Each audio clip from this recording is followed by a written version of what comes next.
Hello and welcome to SSDD Studio. Beautiful, sustainable, together. Very nice words. Hopefully the panel can tell us more about them later. What does the new European Bauhaus mean to us in Sweden? How can we understand and make use of it? In this conversation, the panel will discuss what the initiative is really about and the significance it has for designers, decision makers and researchers. This talk is called Conversation on the New European Bauhaus. We welcome on stage Finn Williams, Tiffany Fukuma, Torben Klitgaard, Anna Serevalli and Lotta Urban. Welcome.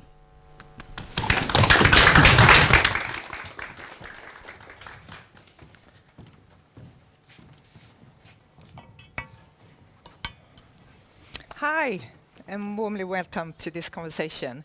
It's hosted by Forum for Social Innovation Sweden. We're a national knowledge hub and collaboration platform at Malmö University.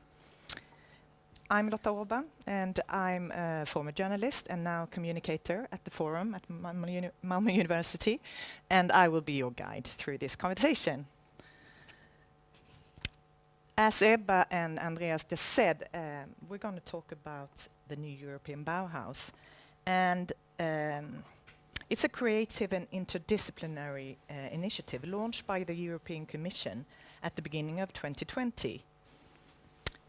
First, I give the floor to Anna Serevalli. Anna Serevalli is a senior lecturer and design researcher at the School of Arts and Communication at Malmö University. Anna has an extensive experience in working at the boundary of design research and practice with a focus on sustainable transitions and public sector innovation.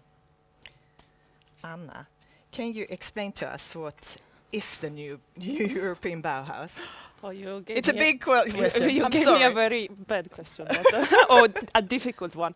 But I guess it's interesting because when you talk with people about what is this European Bauhaus, people is very, I don't really know, I don't really understand. And I think that's a good sign because it means that there is something new in it. And I mean, I've been not part of setting it up, but I've been looking at the outside. And I think it's interesting to see a little bit where it comes from. So the European Union has now made this huge effort towards a Green Deal. And the new European Bauhaus, with these three words of beautiful, sustainable, and inclusive, is one of the efforts. It's part of this effort. And as a part of this effort, is very much focusing on funding, so providing funding for developing a beautiful, sustainable, and inclusive European Union. But what is interesting is that, and I mean, we all, maybe we are quite familiar with the structure of having different, the European Union setting up programs and then attaching funding to it, and in this way creating opportunities for driving projects and so on. But I think what has been interesting in this time has been this attempt of creating around this track a little bit of more participatory or collaborative governance. So try to work a bit with this bottom-up perspective on a national level, trying to invite different actors to join the new European Bauhaus, to try to set different kinds of agendas, lifting good experiments. So in that sense, there is a sort of ambition of making it a little bit more collaborative, or to some sense democratic, and also supporting. I'm thinking also they have specific calls where they are looking at good examples, a little bit also supporting not just the European Union moving down resources, but also learning from what is happening on the ground. And in this sense, I think it's an interesting initiative. There is also another aspect to it that is related to these three words they are using, and of course, sustainable comes from this. The need we have to make this transition as a society and as the European Union towards sustainable ways of living. But I think it's interesting that they added the word beautiful to it. Because if we look to previous programs, especially around cities and city development, I mean, the other big idea was that one of smart cities, which still is there, which was very much focusing on technology and technological change as the driver for whatever, sustainability and so forth. So very much a techno perspective. And I'm thinking with this idea of beautiful it's opening up for a role of course, arts and design, but much broader, I would say, of culture as an important driver in reaching the change that we need to do. So in that sense, I think it's very interesting. And there are still aspects of digitalizations within the European Bauhaus, but it's still, I think it's interesting in the sense of opening up beyond the techno fixes and thinking about, okay, there are other aspects that we need to consider. And when was the Smart Cities, when was that initiative? When did that start? And I think it's maybe someone else can help me there, but I think it has been around, it's an idea that has been around perhaps for 7 to 8 years now. So now it's a sort of transition. We see some kind of movement. Yeah, or at least some kind of opening up. I mean, smart cities are still there, and it's also not only of course, the European Union is one actor in this, but there are also several other actors pushing for different kinds of developments. And I think it's interesting in the sense of not only developments, but what kind of images do we have? How do we reach sustainability? And this is really relevant in the field of sustainable transitions, where we see very much this focus on technology, but at the same time also an increasing recognition, but wait a second, we need to change the way we live, right? So this is a lot about culture and creating changes in the way we live, what we think it's a good life, and so forth and so on. So in that sense, I think it's an interesting, perhaps cultural or how do you say, imaginary that is trying to, it's actually coming up from I mean, if the European Union is pushing it, it's coming from a quite interesting perspective. And what about you as a design researcher and your work at Malmö University? Yeah. How does this kind of initiative influence your work and your idea? Yeah, I mean, I'm working a lot with participatory processes, and so in that sense, it's and with design. So it's an interesting opportunity, and we already applied together with the Forum for Social Innovation and the Institute for Sustainable City Development and the Department of the School of Arts and Communication. We already applied for one of the first calls, together with a consortium of different cities, coastal cities around Europe, with a focus on how can we use design and participatory methods to imagine future ways of living in cities which are threatened by the rising levels of the seas. So in that sense, it's a great opportunity to get funding, to do more work, to do more research, also in collaboration here with different actors, the city of Malmö and different initiatives. But I think it's also it's interesting as something to follow, because I talk about the beautiful, to see what happens with this new possible imaginary about what is sustainable transitions. And I think I see already one point which I think is going to be very critical and interesting to follow, and is about this last word, inclusive. And I know we talked already about that I really reacted on that choice of word, because inclusion is very, as a participatory design researcher, inclusion is very much bringing in something. And I've been wondering, why not democratic? Why not just in the sense of social justice? So I'm thinking it says something about, I don't know, it would be interesting to see how much can you stretch that. It would be interesting to perhaps getting a story how that word came to be, and why not thinking a bit bolder, perhaps, because we know, of course, social justice and democracy are very huge words and perhaps difficult to apply in practice. But I think it's perhaps a bit of a pity. I mean, if we want to build up an imaginary, that we go for inclusive rather than bigger words. Thank you very much. I think we can move on to Finn Williams, the city architect of Malmö. You have previously worked to promote public architecture and planning in the UK through roles at Croydon Council and the Greater London Authority. and as the co-founder and chief executive of Public Practice. Welcome. You are now in a different country and different city. What is your view of Malmö? Yeah, I moved to Sweden last summer. I mean, for me, there's not many cities of this scale in Sweden, in Europe, possibly in the world, that combine a lot of the things that I love, or I loved about London, the kind of energy, creativity, diversity of the city, with the challenges that motivate me as a professional. And I think in Malmö, I've seen, in the short time I've been here, these quite almost paradoxical situations where we've got the fastest growing jobs market of any big city in Scandinavia, and yet the fastest growing levels of unemployment, or the highest levels of unemployment. We've got an incredibly compact city. Amazing that I can cycle around it to every meeting I go to. And you have your bike with My you. bike's folded up somewhere there. And yet, huge levels of spatial segregation. You know, we've got a culturally incredibly diverse city, which I think is one of Malmö's greatest strengths, and yet quite a homogenous built environment, at least when it comes to new development. We've got very progressive agenda in terms of environmental sustainability, and yet, as your project is looking at, we're on the precipice of really significant challenges in terms of climate crisis and sea level rise. Negative perceptions from the outside of the city, yet people inside it are so proud of it, and so am I. So for me, that's what's so exciting about Malmö, is trying to reconcile some of those, seeing how we can reconcile some of those paradoxes through architecture, planning and the built environment. And so what's your mission as a new city architect?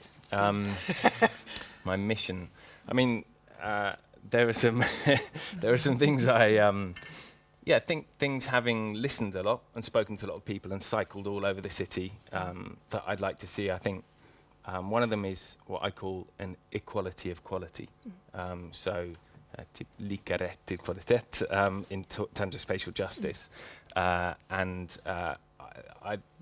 When we're developing and seeing change in Nyhamnen at the same time as we're seeing change in somewhere like Rosengård, how can we make sure that there isn't two different sets of expectations about quality of the homes we create, the places, the public realm we create? Another one is, how do we make sure that that equality of quality doesn't become standardization, doesn't become homogeneity, doesn't become something that's generic? And far too often I see new developments that could be in Umeå or Stockholm or Gothenburg or Malmö. How do we find a kind of architecture that is embedded in the local conditions of not just Malmö, but Kiseberg or Lindängen? For me, that's we've had that in the past, and it looked like traditional kind of the Skånsk architecture. What's the contemporary version of that? What's a new Malmö vernacular? And then the last one, if I had to pick three, is about how we can design for the longer term. There's some amazing projects in terms of circular thinking in Malmö, whether on an economic basis like Segerpark or an kind of materials basis like Varvstaden, where we're moving from a kind of linear model of building stuff and then chucking it away to much more circular thinking. And a lot of that comes down to stretching our timescales of how long we're building for. And I'd like to see that, at all types of levels of projects we do. And now, what initiatives are you working on now? So if you, I could talk a bit about areas of change. First, I suppose I followed Malmö's urban development quite closely throughout my professional career, because it's always been held up as a kind of model of sustainable urban development, and that's been mainly around Västra Hamnen and Bo01 and in some ways our relationship to Copenhagen, our relationship to the sea. Yet there's another half of the city that perhaps hasn't had so much attention. I think of it a bit as the east coast of Malmö, and it stretches from here, Kiseberg, Segerpark, to Rosengård, to Jägersro, to Lindängen, all the way around to Svågertorp and Hyllie. And for me, if we think about the new European Bauhaus, that's a lot about working with the both existing communities and existing places and infrastructure. And I think we're also at an interesting point in time. It's 50 years since the end of the Million Programme in 2024. So, for example, how in some of those areas, how can we work with the citizens, organisations and groups within those areas to show what the most sustainable neighbourhoods are of the next 50 years in places like Nydala or Hermosdal or around there. So that's a kind of spatial element to it. Then just to add, over time, we are in the process of developing a bid for European City of Culture, Capital of Culture 2029. And that's a very close collaboration between different directorates within Malmö Stad, culture, planning. And we're really keen that that isn't a kind of one-off fireworks display that doesn't, and so what that needs to do is build on the grassroots networks, Fria Kulturliv, Föreningsliv, that already exists in Malmö, supports and strengthens those networks and leaves a kind of ongoing infrastructure and legacy beyond it. So that means we're also looking potentially at a triennale that could happen in 2026 and more, and even sooner than that, a pilot as part of the 2023 World Capital of Architecture in Copenhagen. Malmö will be doing our own version of events that plays to Malmö's strengths as being a bit more on the ground, a bit more rough around the edges, but also having showing the incredible strength of that Föreningsliv and sort of grassroots level activism in the city and what that can do for our built environment. Just briefly, what experiences do you bring from your work in the UK? I mean, sort of started off every meeting so well in London we do this and quite quickly realised that it's not very relevant here. You know, I've had to really reset a lot of my expectations about what's relevant to bring over. I think it's more about a kind of way of thinking and respecting the city. So making sure that we're starting that anything we do is really started with a thorough understanding of a place.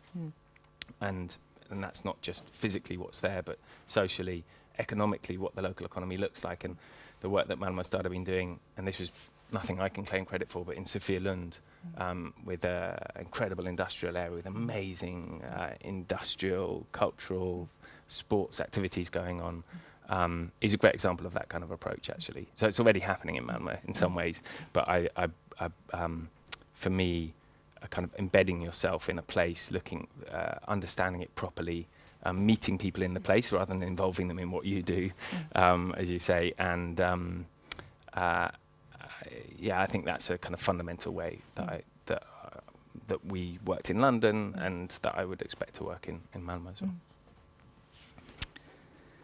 And how will you use New European Bauhaus in your work, you think? I have actually been pleasantly surprised by how open New European Bauhaus is, and particularly looking at the projects they've awarded prizes to recently. Vast majority of them were kind of bottom-up initiatives or community-led, things like food growing, inevitably lots of those kind of projects, but stuff to do with self-build, to do with resisting gentrification, car-free initiatives, co-housing, community learning projects, sheltered housing, circular manufacturing. They feel far less formal than I expected. And I suppose lifting those kind of projects to an international level helps frame a different way of, it helps us to value what we've already got in Malmö. And I think actually it helps me to realise that we've already got a new European Bauhaus in Malmö just through the organisations that are doing this kind of work already in the city, whether it's Centrum för Urban Konst, Lokala, Växtverket, Hela Malmö, Flammans, Romsk Information och Kunskapscenter, Displays in Discourse, Somaliska Fredsrörelsens hus, I mean, the list goes on. Amazing, world-class, I would say, civil society organisations and social innovation that is doing exactly the kind of things that the New European Bauhaus is lifting. So for me, the question is not how Malmö Stad can do more of this stuff ourselves, but more how we can make sure there are the right conditions to grow those existing organisations and to give them a strong place in the city and help them shape the direction of how the city develops. Thank you. Now we will move over the border and the sea over to Denmark and Torben Klitgaard. Torben Klitgaard, you're the CEO of BlocksHub, the Nordic Innovation Hub for Sustainable Urbanization. And BlocksHub was just recently selected by the Commission as one out of 5 projects to develop lighthouse demonstrators of the new European Bauhaus. You're right. Congratulations. Thank you. So what is your lighthouse project about first? Well, I think it's a project that taps into sort of a summary of what you've said already, in the sense that to us, to me, to the partners surrounding this project, the Bauhaus movement is first and foremost, it's a movement. I think referring back to the original Bauhaus idea, especially focuses on the fact that the Bauhaus school turned out to be a movement. So, you know, the fact that we need another movement in order to combat the climate change on a global scale, international scale, European scale, national scale is first and foremost, I think, what's in it. Secondly, I think it's if you were, to me, in doubt of whether you should vote for the EU or not, I think this is for the first time, I think, in the story of the EU, really a bottom-up approach, which really, to me, is very attractive. I think it suits the European Union to do explicitly deliberate bottom-up processes. We're not used to that from the EU, but the European Bauhaus initiative is very much so. A short comment on your notion on inclusion. I very much agree. I think what we've tried to do, what I think is meant, is that you can work with beauty, sustainability, inclusion, and then interpret what they mean. So we work with interpretations of the word, because of course you cannot include if you don't have a democratic mind, etc., etc. So we are very much focused on working with interpretations of what was set out by Ursula von der Leyen back in 2020. To be honest, I think quite a lot of people were quite surprised that she took on board this project in the State of the Union speech some 2 years ago now. And I think it suits, again, the European Union to come up with a mission, just like JF Kennedy back in the 60s, without really knowing where the end goal is. I think that's the attractive part of being part of this movement. We don't really know where to end. Probably we'll never end. And listening to you and your visions of Malmö, I think it could be a description of our project, to be honest, because it's so close to the core of what we believe is the right way forward. But coming back to the project, yes. So the big question, what is the new European Bauhaus? We spent the whole 2021 discussing that. And then, of course, the call was out for the 5 lighthouse projects. And then, you know, it suddenly gets serious, because then, to us, for a very long time, the Bauhaus movement was a project. It was a call doing one of these projects. And luckily, we came out as one of the 5 winners, so we were really like this, fantastic. But we insisted on doing that as a bottom-up process. We insisted on doing that as a democratic process. We insisted on doing it as an international consortia. So I think to me also, and to the people joining this project, the Bauhaus movement is very, very much about crossing borders. It's great to do local projects, but you know, I think this is an opportunity to really reach out and learn from one another. So it's a knowledge-sharing project. And to be honest, by the end of this project, the Lighthouse Demonstrator project is only a 2-year project. We're not going to build anything in 2 years. We're not going to renovate anything in 2 years, but we're going to learn from each other in an international consortia in order to push the agenda to combat the climate change. In fact, also to make sure that the 100 European cities in 2030 that has come up with an ambition to be climate neutral have the best possible input to do so, if they listen to what went on in the 5 European Bauhaus projects. But to come back to your question, I'll be short. It's one mission. I thought of how can I do that in 10 seconds. It's one mission. It's 3 themes. It's 5 countries, and it's 8 projects. So it's 1, 5, 3, 8. And what does that mean? Our mission, we've labeled our mission, we want to design the irresistible circular society. So it's extremely focused on circularity, on circular construction, on circular materials, on circular mindsets, on circular business models, etc., etc. I think the notion of irresistibility comes from the fact that we know, looking at the construction industry, looking at the built environment, looking at the way you intervene and transform urban spaces, some of the actors within projects are satisfied, but not all. So we want to create this, we hope that with the project we have created a situation where all stakeholders taking part of any project see the end result as an irresistible result. That might be the citizens living in the social housing estates or whatever. It might be the state architect, the city architect. It might be the investors. It might be the city. It might be the people, the architects, the engineers, the construction companies, etc., etc. So of course it's a mission, but if we don't formulate that mission, we'll never get there. So the fact that we are going to create the project based around the mission of creating an irresistible circular society gets a little bit more detailed when we focus on the 3 themes.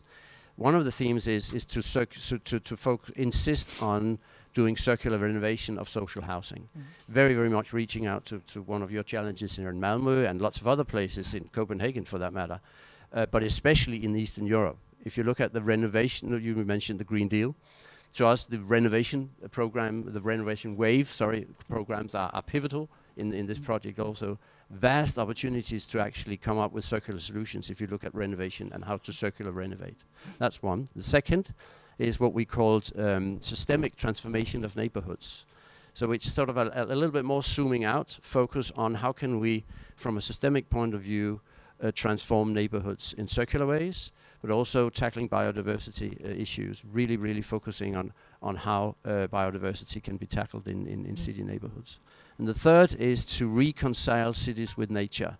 So reconciling cities with nature is the third track or the third theme within this Bauhaus project, focusing of course on tackling climate change issues through the biodiversity agendas in city areas and spaces.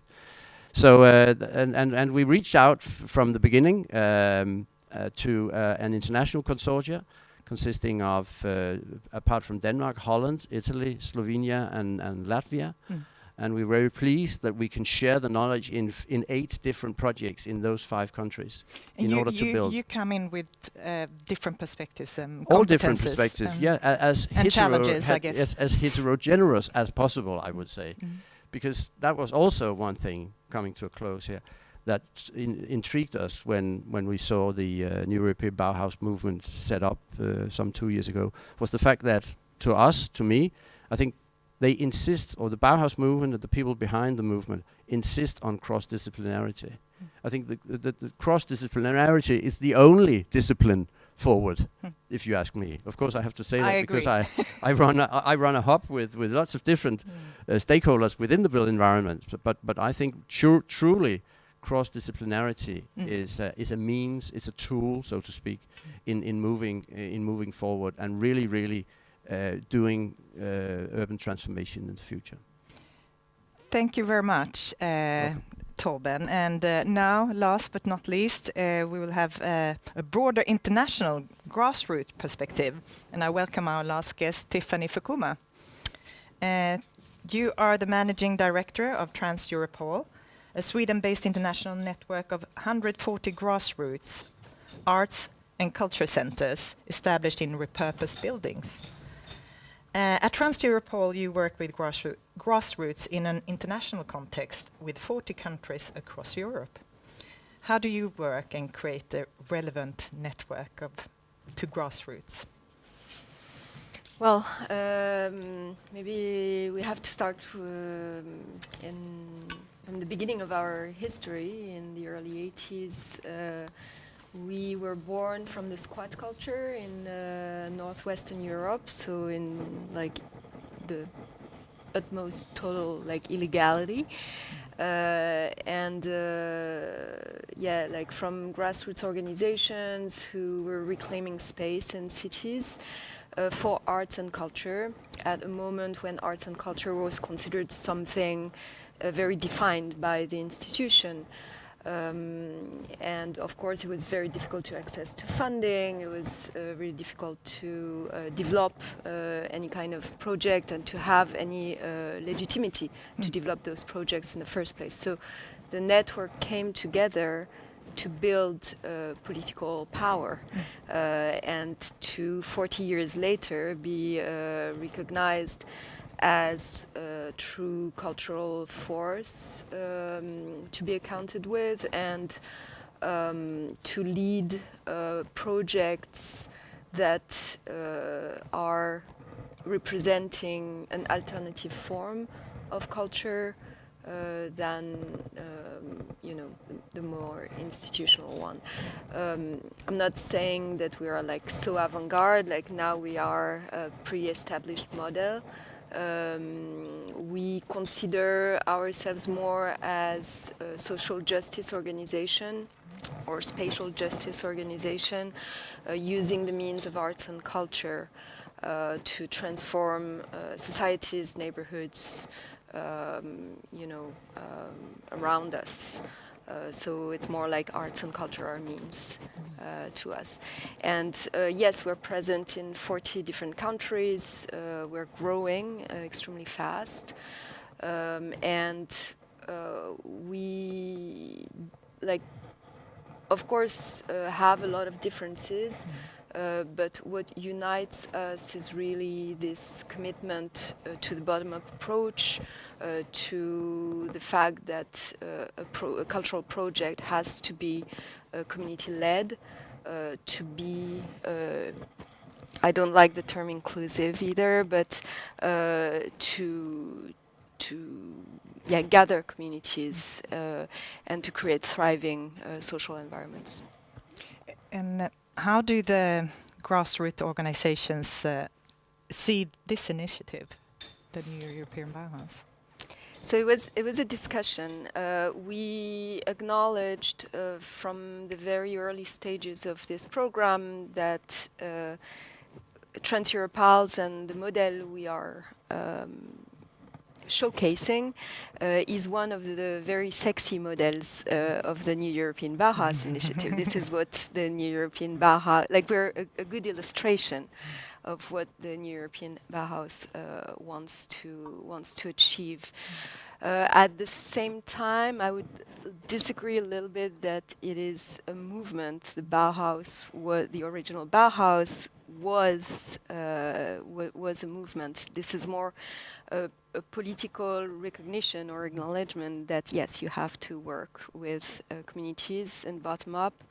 And I think what we saw in this initiative is the fact that the European Commission didn't really trust completely the governments to lead the New European Green Deal in a sustainable, inclusive, beautiful way, and that to do it correctly, they had to reach out to civil society and organization. And our network saw the opportunity there to actually advance our agendas. We're an activist network. We've been doing New European Bauhaus stuff for a very long time, 40 years now.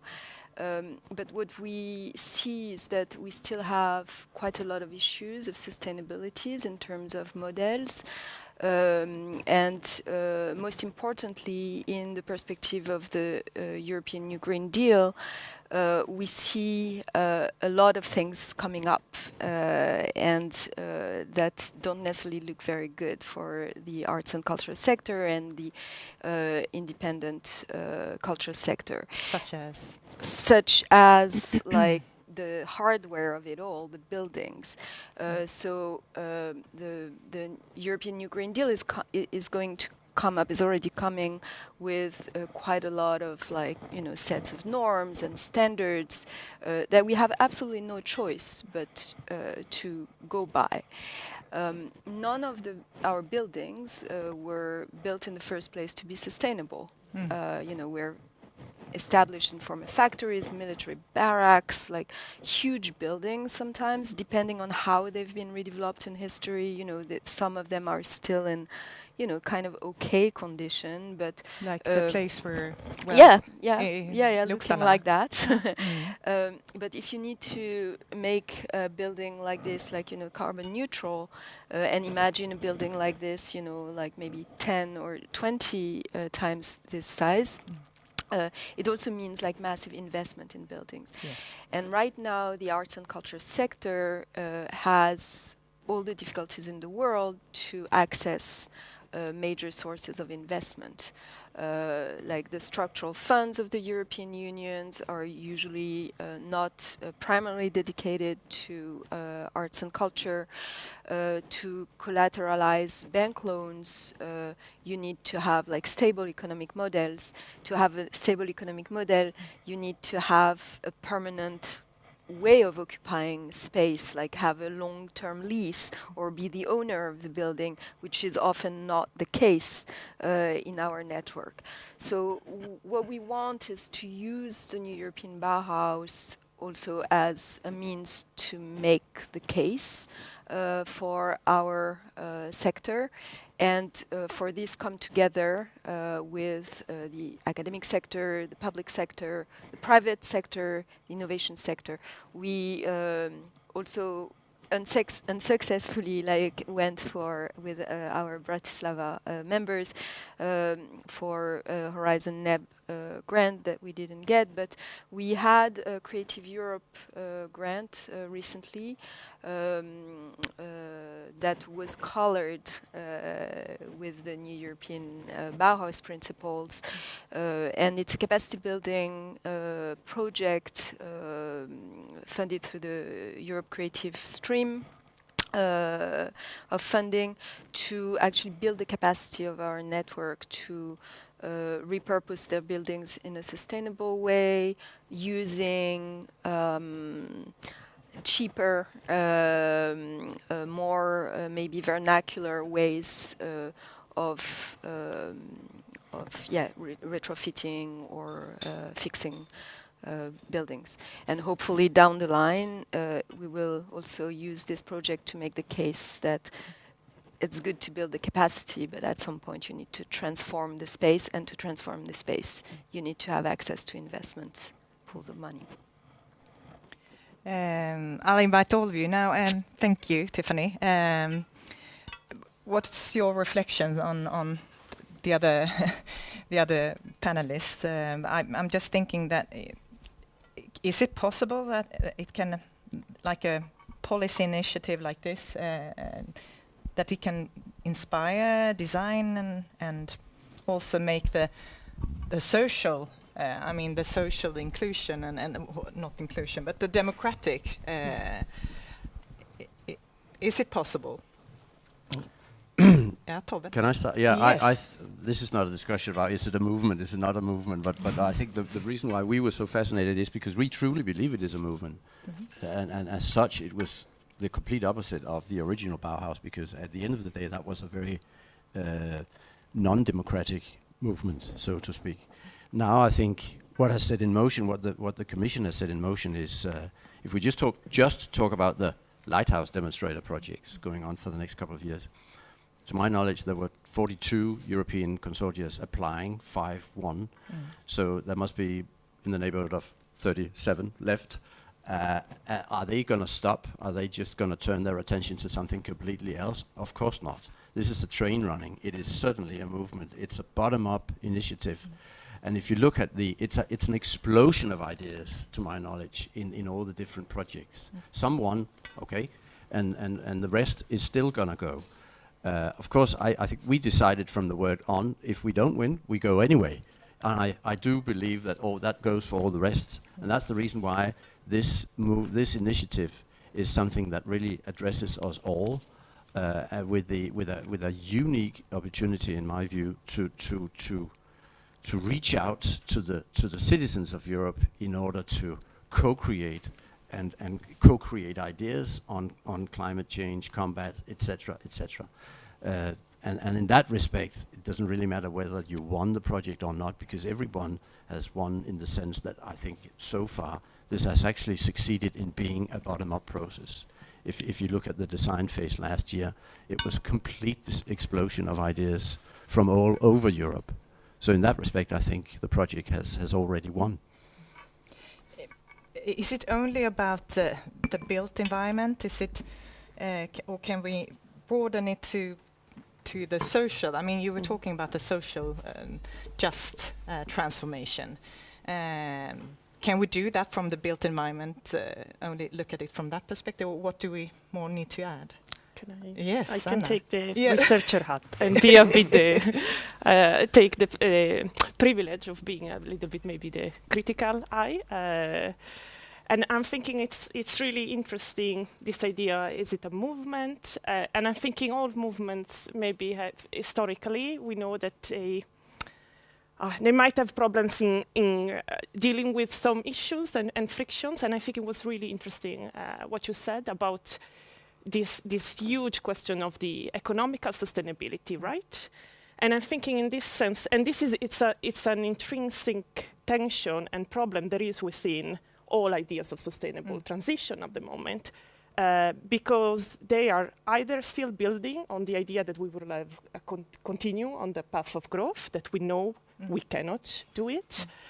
And in that sense, they are also talking and very much being shaped around a set of actors and a group of citizens who can afford to be sustainable. So I don't know if it's a movement, it is or not. I agree that the historical Bauhaus was not democratic. It was still very much elitist, and also very much, also from a gender perspective, it was a disaster. I mean, now we are discovering that there were a lot of women, but that was not really the case in the beginning. I think it might become a movement, let's say like this, but I'm thinking it really, I really hope, let's say, we put it like this, that it can tackle this issue of how do we work with redistribution, how do we work with economic models that are not based on growth, and how do we take care and create an idea of and imaginaries about sustainable transitions that are not just about middle class actors who have the economical resources and strengthening to actually transition, but really all citizens and all different actors that make up what the European Union is. And what about the term beautiful? Who is going to decide what is beautiful, and how do we include everyone into that? Yeah. That's as problematic as inclusion. It's a very problematic adjective, in my opinion, that also is like assessing a point of view, right?